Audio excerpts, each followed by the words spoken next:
Welcome everybody to bar and BGS MCQ preparation. আসন্ন বার এবং BGS MCQ প্রিপারেশনে যে question আপনারা বিভিন্ন সাবজেক্ট থেকে যে বিষয়গুলোতে প্রশ্ন আসতে পারে সে আলোচনার আপনাদের সকলকে স্বাগত।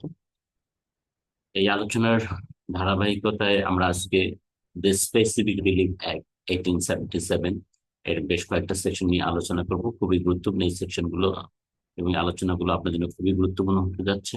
এই আলোচনার মধ্যে বেশ কয়েকটা সেকশন দিয়ে আমরা শুরু করব। তার মধ্যে প্রথম হলো সেকশন 13 থেকে ইতিমধ্যে বেশ কয়েকবার কোশ্চেন এসেছে।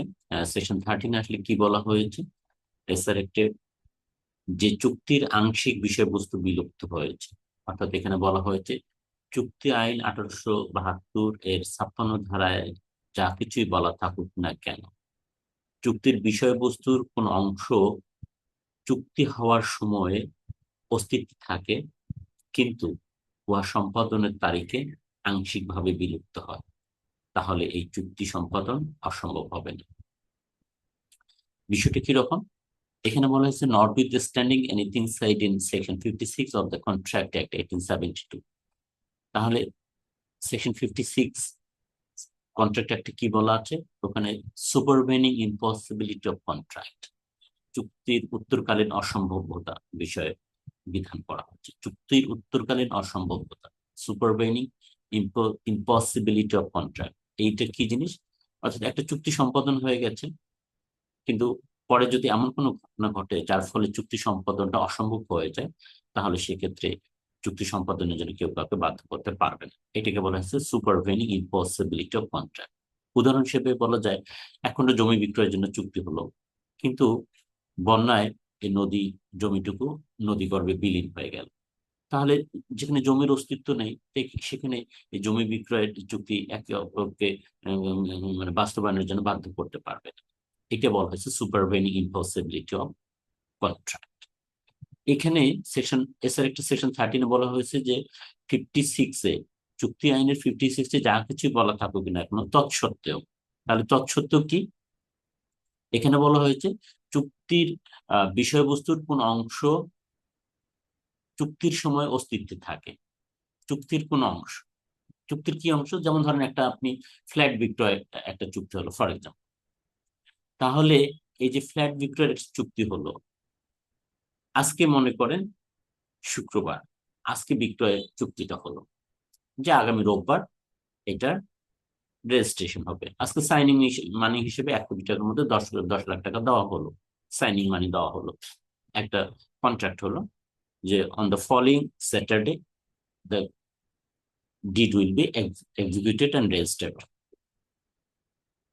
আজকে চুক্তি হলো, কিন্তু বিফোর সানডে, শনিবার রাত্রে এই একটা ভূমিকম্পে এই বিল্ডিংটা ভেঙে পড়লো। তাহলে এক্ষেত্রে এই যে চুক্তি, ফ্ল্যাট ক্রয়ের চুক্তি হলো, কিন্তু ভূমিকম্পের ফলে এই ফ্ল্যাটের অস্তিত্ব নেই, collapse down on the ground, ধূলিসাৎ হয়ে গেছে জমিনে। এরকম হওয়া সত্ত্বেও এই যে developer company, the owner of the flat may compel to purchase the flat by payment of the rest of 90 lakh টাকা। আপনার কাছে কিরকম অদ্ভুত শোনাচ্ছে না? Yes, this is the provision of law. এখানে ডেভেলপার বা ওনার অফ দ্য ফ্ল্যাট যিনি বিক্রি করতে চেয়েছিলেন আপনার কাছে, আপনি কন্ট্রাক্ট সাইন করছেন, অলরেডি 10 লাখ টাকা পে করছেন। এখন বিল্ডিংটা যে সময় বিক্রির চুক্তি হয়েছিল সে সময় তো অস্তিত্ব ছিল, এখন যখন চুক্তিটার বাস্তবায়ন হতে যাবে রোববার, তখন যদি অস্তিত্ব না থাকে, তা সত্ত্বেও এই চুক্তিটা সম্পাদনে এই বিক্রেতা যিনি, তিনি ক্রেতাকে বাধ্য করতে পারবে। এটাই বলা হয়েছে সেকশন 13 যে notwithstanding contained anything in section 56 of the contract act, a contract is not wholly impossible of performance. কেন wholly পারফরমেন্সটা ইম্পসিবল হচ্ছে না? জমি কিন্তু এখনো রয়েছে, ফ্ল্যাট বিক্রয়ের সঙ্গে কিন্তু তলস্থ জমিও ফ্ল্যাটের বিক্রয় চুক্তিতে তুলে দেওয়া হয়, যে 0.26 ডেসিমাল বা 78 decimal like this. এই জন্য বলা হয়েছে যে a contract is not wholly impossible of performance. এখানে কিন্তু এখন অংশ রয়ে গেছে, জমিটা রয়ে গেছে, because a portion of its subject matter existing at the date, অর্থাৎ যেদিন আপনি চুক্তিটা দলিল রেজিস্ট্রেশন করতে যাবেন সেদিন কিন্তু এটা এক্সিস্টিং আছে। তাহলে এইখান থেকে আমরা যেটা বুঝতে পারছি যে এই যে ফ্ল্যাট বিক্রয়ের চুক্তিটা, যেদিন চুক্তিটা সম্পাদন হলো সেদিন কিন্তু ফ্ল্যাটটা অস্তিত্বে ছিল, এক্সিস্টিং এট দ্য ডেট, ফ্ল্যাটটা অস্তিত্বে ছিল, কিন্তু cease to be exist at the time of performance, অর্থাৎ রোববার দিন যেদিন পারফরমেন্স হবে, যেদিন চুক্তি হবে সেদিন তার অস্তিত্বে নেই। তা সত্ত্বেও এখানে ফ্ল্যাট বিক্রেতা, flat owner may compel the purchaser to complete the contract of buying flat, বাকি 90 লাখ টাকা আপনাকে দিতে বাধ্য করতে পারে। আপনার মনে হচ্ছে যে এটা কেমন ধরনের আইন হলো? Yes, this is the provision of law. তাহলে সেকশন 13 থেকে এখানে দুইটা ইলাস্ট্রেশন আছে, এই ইলাস্ট্রেশন গুলো থেকে প্রশ্ন হবে, এমসিকিউ প্রশ্ন হতে পারে। বিজিএস বেশ কয়েকবার এই সেকশনটা থেকে প্রশ্ন হয়েছে, সো আপনারা এটা অবহেলা করবেন না, এখান থেকে প্রশ্ন আসতে পারে। যেমন এখানে ইলাস্ট্রেশন একটাতে বলা আছে যে এ একটি বাড়ি বিক্রয় চুক্তি করলো বির সাথে, চুক্তির পরের দিন ভূমিকম্পে বাড়িটি ধূলিসাৎ হলো, তাহলে এ মামলা করে টাকা প্রদানের জন্য বি কে কি বাধ্য করতে পারবে? উত্তর হলো হ্যাঁ, পারবে, কারণ সেটাই সেশন 13 বলা আছে। ওকে, তো এর ইলাস্ট্রেশন দুইটা থেকে কোশ্চেন হতে পারে, সো এটা ভালো করে মনে রাখবেন। এরপর আসেন সেকশন 14, এটাও চুক্তি সংক্রান্ত।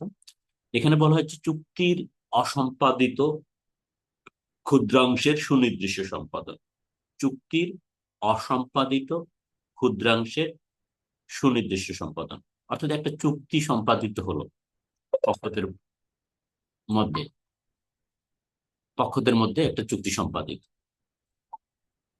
কি হলো, যেমন ধরেন এ 100 বিঘা জমি বিক্রয়ের চুক্তি করলো বিয়ের সাথে, 100 বিঘা জমি বিক্রয়ের চুক্তি করলো, কিন্তু চুক্তি সম্পাদনের সময় দেখা গেল এ ওই 100 বিঘা জমির মধ্যে 2 বিঘা জমির মালিক নয়, অর্থাৎ 100 বিঘা জমি বিক্রয়ের চুক্তি করেছিল এ বির সাথে, কিন্তু পরবর্তীতে দেখা গেল যে বি, সরি, এ 100 বিঘা জমির মালিক না, 2 বিঘা জমির মালিক না, 98 বিঘা মালিক।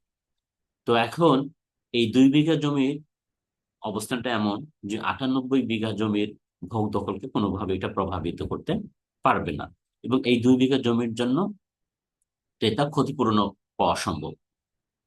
এই ধরনের যদি অবস্থা হয় তাহলে এখানে সেকশন 14-এ বলা হয়েছে চুক্তির অসম্পাদিত অংশ যদি নেগলিজিবল, হ্যাঁ, নেগলিজিবল হয়, অসম্পাদিত অংশ যদি ক্ষুদ্র হয় এবং এই ক্ষুদ্র অংশের জন্য যদি ক্ষতিপূরণ পাওয়া সম্ভব হয়, তাহলে একে অন্যকে চুক্তি সম্পাদনে বাধ্য করতে পারবে। অর্থাৎ এইখানে এ 100 বিঘা সম্পত্তি বিক্রয়ের চুক্তি করেছিল কিন্তু 2 বিঘা দিতে পারেনি, 98 বিঘা জমি ক্রয়ের জন্য বি কে বাধ্য করতে পারবে। কেননা এই 2 বিঘার জন্য যদি বি মনে করে, অর্থাৎ ক্রেতা মনে করে যে তার ক্ষতি হচ্ছে, তাহলে এ তাকে ক্ষতিপূরণ দেবে, কিন্তু এই 2 বিঘা দিতে পারছে না, এই জন্য 98 বিঘা জমির বি বলতে পারবে না যে আমি খরিদ করবো না, আমি 100 বিঘায় চাই, যেহেতু আপনি 2 বিঘা দিতে পারছেন না, আমি 98 বিঘা আর কিনবো না। নো, এ বি কে এটা বাধ্য করতে পারবে। কেন বাধ্য করতে পারবে? যে চুক্তির অসম্পাদিত অংশ so much negligible part and for which compensation is available, এই জন্য পারবে। এটা হলো 14 ধারে বলা হয়েছে। 15 ধারে ঠিক তার অপোজিট জিনিসটা বলা হয়েছে যে চুক্তির অসম্পাদিত অংশ যদি বৃহৎ হয় এবং এর জন্য যদি ক্ষতিপূরণ পাওয়া সম্ভব না হয়, তাহলে যিনি আহ এখানে বিক্রেতা, তিনি ক্রেতাকে জমিটা কিনতে বাধ্য করতে পারবেন না, কিন্তু যিনি ক্রেতা তিনি যদি ক্ষতিপূরণ না চান, ক্ষতিপূরণের দাবি ত্যাগ করেন, তাহলে ওই বাকি অংশটুকু সম্পাদনের বাধ্য করতে পারবে। আবারও উদাহরণ দেই কিরকম, যেমন ধরেন এ বির সাথে 100 বিঘা জমি বিক্রির চুক্তি করলো, কিন্তু বিক্রির সময় দেখা গেল যে এর এর সাথে আরো 2-3 জন মালিক ছিল যাদের সম্পত্তির পরিমাণ 50, এই মোট 100 বিঘা জমি তিনি বিক্রি করে চুক্তি করেছিলেন।